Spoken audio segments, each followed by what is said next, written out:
नमस्कार दोस्तों, मेरा नाम है विमल सिंह बालाजी। स्टडी अड्डा में आप सभी का स्वागत है।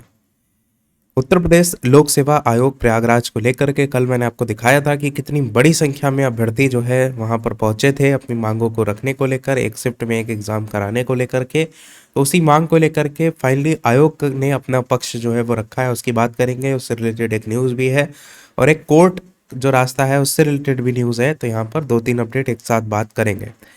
तो सबसे पहले क्या कुछ कहा आयोग ने, तो ये है आयोग का बयान। यूपी पीएससी की परीक्षाओं पर आयोग का बयान। उत्तर प्रदेश लोक सेवा आयोग की परीक्षाओं की शुचिता और छात्रों के भविष्य को सुनिश्चित करने के उद्देश्य से परीक्षाएं केवल उन केंद्रों पर ही कराई जा रही हैं जहां किसी प्रकार की कोई गड़बड़ियां की कोई संभावना जो है वो नहीं है। दूसरे पॉइंट में बताया इन्होंने कि पूर्व में दूर दराज के परीक्षा केंद्रों में कई प्रकार की गड़बड़ियां संज्ञान में आई हैं, जिससे योग्य छात्रों के भविष्य अनिश्चितता बन जाती है और इसे खत्म करने के लिए एवं संपूर्ण परीक्षा मेरिट के आधार पर संपन्न कराने के लिए इन केंद्रों को हटाया गया है। सरकार और आयोग की मंशा छात्र हितों को संरक्षित करना और मेरिट के आधार पर चयन सुनिश्चित जो है वो करना है। चयन प्रक्रिया पूरी तरीके से पारदर्शी और छात्र हितों को ध्यान में रखते हुए निर्धारित की गई है।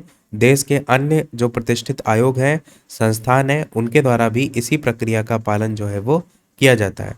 आयोग ने परीक्षा की शुचिता सुनिश्चित करने की महत्ता के दृष्टिगत अभ्यर्थियों के आग्रह पर ही 2 पालियों में परीक्षा आयोजन का निर्णय जो है वो लिया है। अभ्यर्थियों को परीक्षा देने दूर न जाना पड़े, इसकी व्यवस्था सुनिश्चित की गई है। कतिपय अराजक तत्वों, अवैध कोचिंग संस्थानों, नकल माफियाओं द्वारा प्रतियोगी छात्रों को मिथ्या भ्रामक जानकारी देकर वर्गलाने का प्रयास किया जा रहा है। छात्रों को ऐसी सूचना से सावधान रहना चाहिए। तो ये आपका उत्तर प्रदेश गवर्नमेंट का ऑफिशियल पेज, इससे आपको ये देखने को मिला। अब इसी से रिलेटेड आज की न्यूज़ भी देख लीजिए। तो यूपी पीएससी ने रखा अपना पक्ष, अभ्यर्थियों से मांगे सुझाव। प्रयागराज से न्यूज़ है, इसमें वही बताया गया है कि शासन की गाइडलाइन के अनुसार पीसीएस प्री प्रारंभिक परीक्षा निर्धारित तिथि 7 और 8 दिसंबर को और आरओ परीक्षा 22 और 23 दिसंबर को होगी। प्रतियोगी छात्रों को सतर्क रहने की सलाह दी है और छात्रों को भ्रामक जानकारी देकर भ्रमित करने वालों से दूर रहने को लेकर के कहा गया है। गलत सूचनाओं से बचने को लेकर के कहा गया है। और 5 लाख से अधिक शासनादेश के अकॉर्डिंग अभ्यर्थी वाली परीक्षा के लिए 1 से अधिक पालियों में परीक्षा कराने का निर्देश है। नॉर्मलाइजेशन पर स्थिति स्पष्ट करते हुए कहा है कि भारत के मुख्य जो सांख्यिकीय विद की अध्यक्षता में लब्ध प्रतिष्ठित विशेषज्ञों की उच्च स्तरीय समिति ने नॉर्मलाइजेशन का फॉर्मूला तैयार किया है।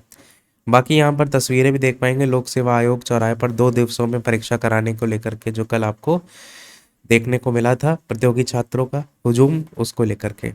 अब बात करते हैं न्यायालय को लेकर के। जो एक और न्यूज़ है, आयोग नहीं सुनेगा तो जाएंगे न्यायालय। प्रयागराज से न्यूज़ है, जिसमें बताया गया है कि प्रतियोगी छात्र आशुतोष पांडे ने कहा है कि यदि आयोग सुनवाई नहीं करेगा तो 1 दिवसीय परीक्षा के लिए न्यायालय का दरवाजा खटखटाया जाएगा। अभ्यर्थियों ने कहा कि सुप्रीम कोर्ट के फैसले में स्पष्ट है कि भर्ती के बीच में नियम नहीं बदले जा सकेंगे। ऐसे में आयोग का 2 दिवसीय परीक्षा का निर्णय सुप्रीम कोर्ट के फैसले का उल्लंघन है। ऐसे में आयोग के अध्यक्ष छात्रों की 1 दिवसीय परीक्षा की मांग अनसुनी करते हैं तो वह न्यायालय की शरण लेंगे और सुप्रीम कोर्ट संविधान पीठ के निर्णय को आधार बनाएंगे। तो ये था हमारे इस ओवरऑल अपडेट में। देखना यह है कि क्या कुछ आगे देखने को मिलता है। बाकी कोशिश अपनी तरफ से पूरी जो है वो की जा रही है। यही तो हमारे ओवरऑल अपडेट में। वीडियो लाइक शेयर सब्सक्राइब अवश्य कीजिए। कोई प्रश्न कमेंट में पूछ लीजिएगा। मिलते हैं अगले अपडेट में, तब तक के लिए सभी को नमस्कार, जय हिंद।